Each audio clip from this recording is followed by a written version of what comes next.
about agenda items. I stand here tonight, I second everything that gentleman just said. I've known Mr. Ambrosini for over 30 years. He's a heck of a coach.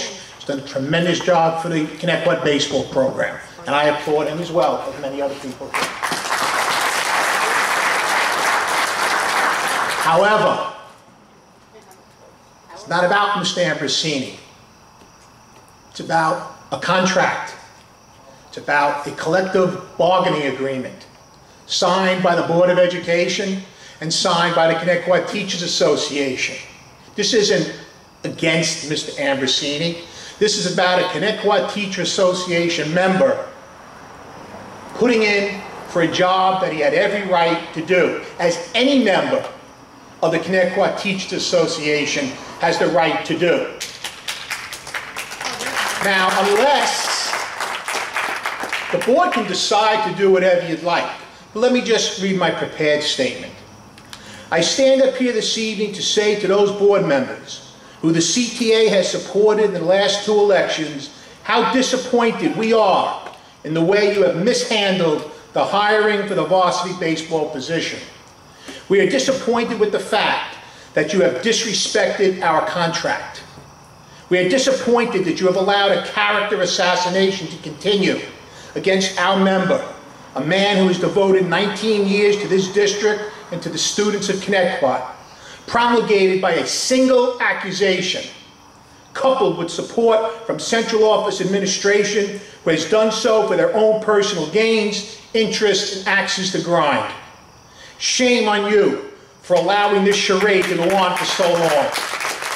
We are disappointed you have been unable to separate your personal allegiances to one person so that the character assassination could be carried out against another. It is quite transparent to any reasonable person of what has been going on here for the last 3 or 4 months. This is an issue number 1. It is wrong, it is disgraceful, and I assure you it will not be tolerated. Issue number 2 is the fact that no matter who your allegiances are to, regardless of their record, accomplishments, or the impact they have had in your life, it has nothing to do with the hiring of a baseball coach under our legally binding collective bargaining agreement. It doesn't matter. It has absolutely no relevance here. As board members, it is your responsibility to separate personal and professional. It is your duty to adhere to the contract. Otherwise, the cost to the district and legal fees will increase unnecessarily, substantially, costing the taxpayers money. We have 2 members who applied for this job. I don't stand here tonight to tell you who to choose. That's your decision. But I have to ask, why hasn't either one been hired yet? They both put in 3 months ago, 4 months ago. What's the delay? Unprecedented. Someone should have been hired already, as spring coaches are normally hired at the reorganization meeting with all the other coaches. That has been the history here in recent years. The fact of the matter is this: administrators and a few members in the community have made it their mission to make sure one of the 2 members who applied for the varsity position never gets it.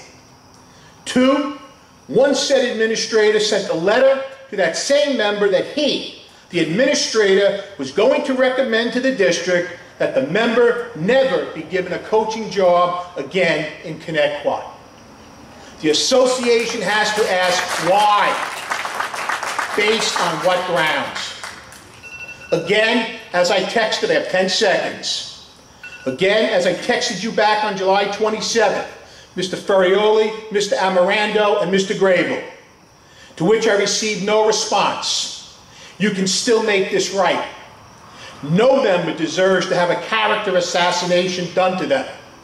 Neither of my 2 members who applied for the varsity job deserve to be hanging by a string, waiting to find out if they get that job.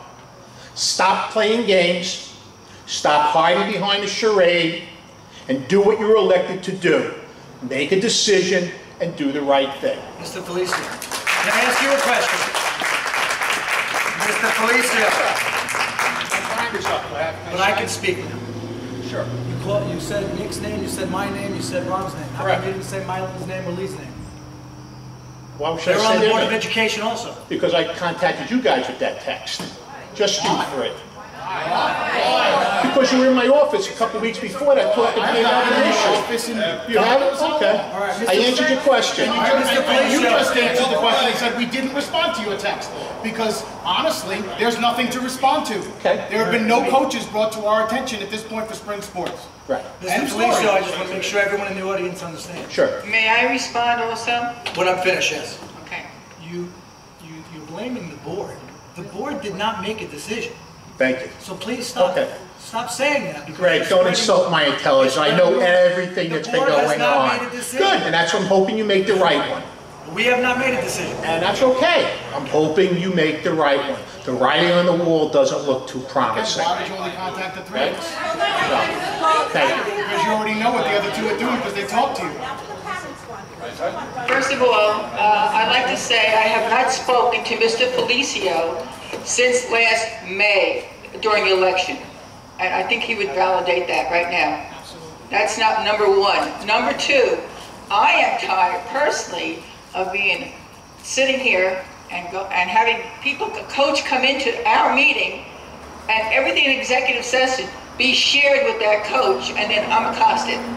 I am tired of a principal writing a hearsay, nasty letter to me. I've been on the board for 18 years. I don't deserve it. Then Lee, stop breaking the rules, Lee. Excuse me, you're the one that broke. Stop breaking the rules. Number That three, won't happen. Mrs. Adams. I am tired. Lee, all those people are tired, Lee. They're all tired of your stuff. They're all tired. Wait. I am tired of this. Enforcing the rules, not breaking them. No, you're not. Excuse me. I am tired of this. I'm calling you. Make a decision. Don't see what's happening here? Do you see what's happening here, Mrs. Adams? Last time, excuse me, the last time a decision was made 3 years ago on the same issue, same exact issue, the same exact issue, Please sit down, ma'am. same exact issue 3 years ago. Sir, I'm talking. Same exact issue 3 years ago. Dr. Smith made a recommendation, that was the end of it. You are tearing this district apart. You are tearing this community apart. There are people out here that got along 2 weeks ago, don't get along now. Okay? It's going throughout the district. Bad reputation. You are bringing this on because you can't make a decision, and I call you to make one. Thank you. The last communication that I had with Mr. Felicio, he asked me to make sure we looked into the incident correctly and that the situation with the coach got handled properly. It was then brought to us by an administrator that they had concerns. That's all we're doing. It's doing exactly what you want. All we're doing is exactly what you want. Make the decision. We're not making a decision until we have all the facts. Don't worry. Make a decision already. We're not making a decision until we have all the facts. We can't make a decision, Mr. Felicio. Can't? Why? No. You know the process. Yeah, you vote on it. You know the process. You vote on it. But someone else has to make that decision first. All right. You know that. It's the super's fault. All No right. one's fault. No, it's no one's fault. It's a process. This This is not productive. So let's. Process. You guys remove the princess from the whole. And you do, right? Absolutely. Guys, everyone.